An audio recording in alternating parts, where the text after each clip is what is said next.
جمعہ کے دن صحیح احادیث سے پتہ چلتا ہے کہ ایک گھڑی ایسی آتی ہے کہ جس میں انسان جو اللہ سے مانگتا ہے وہ اس کو مل جاتا ہے، یعنی اس کی دعا قبول ہو جاتی. اس ساعت کے ایک متعین وقت میں اختلاف ہے، یعنی کس وقت ہوتی ہے یہ گھڑی، اس کے بارے میں کئی ایک روایات ملتی ہیں جو مختلف ہیں. واہم مسلم کی مفرد روایتوں میں حضرت ابو موسیٰ رضی اللہ عنہ کی حدیث ہے کہ امام کے منبر پر بیٹھنے کے وقت سے لے کر نماز کے ختم ہونے تک ہے. مسلم کی حدیث کے مطابق امام کے منبر پر بیٹھنے کے وقت سے لے کر نماز کے ختم ہونے تک. ایک اور حدیث میں ہے کہ وہ امام کے خطبے سے فارغ ہونے سے لے کر نماز ختم ہونے تک ہے. تو نماز بھی تو دعاؤں کا مجموعہ ہے.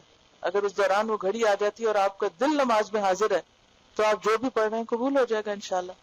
ایک اور حدیث میں ہے کہ وہ امام کے خطبے سے فارغ ہونے سے لے کر نماز ختم ہونے تک ہے. حضرت جابر کی حدیث میں ہے کہ وہ عصر کے بعد کی آخری ساعت ہے، یعنی سورج غروب ہونے سے پہلے کا وقت ہے. حضرت انس کی حدیث میں ہے کہ اسے عصر سے لے کر غروب آفتاب تک تلاش کرو. یہ حدیث جو ہے یہ حسن ہے، ترمذی نے اس کی روایت کیا. کون سی؟ عصر سے لے کر غروب آفتاب تک. حضرت ابوبکر اثرم نے کہا یہ احادیث دو وجہوں سے خالی نہیں، یعنی اتنا اختلاف کیوں ہے؟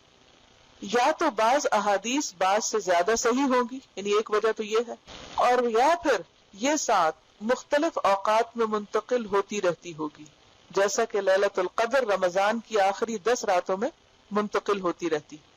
یعنی ایک جمعہ کو مثلا خطبے کے دوران کی گھڑی ہے اور پھر کسی اور میں نماز کے بیچ کی، کسی اور میں عصر کے وقت کی. تو اس وجہ سے ایک وقت نہیں بتایا، پھر تو کیا ہوتا اگر ایک وقت پتہ چل جاتا، بس اس وقت میں ہم تھوڑا سا اہتمام کر لیتے اور باقی وقت بھول جاتے.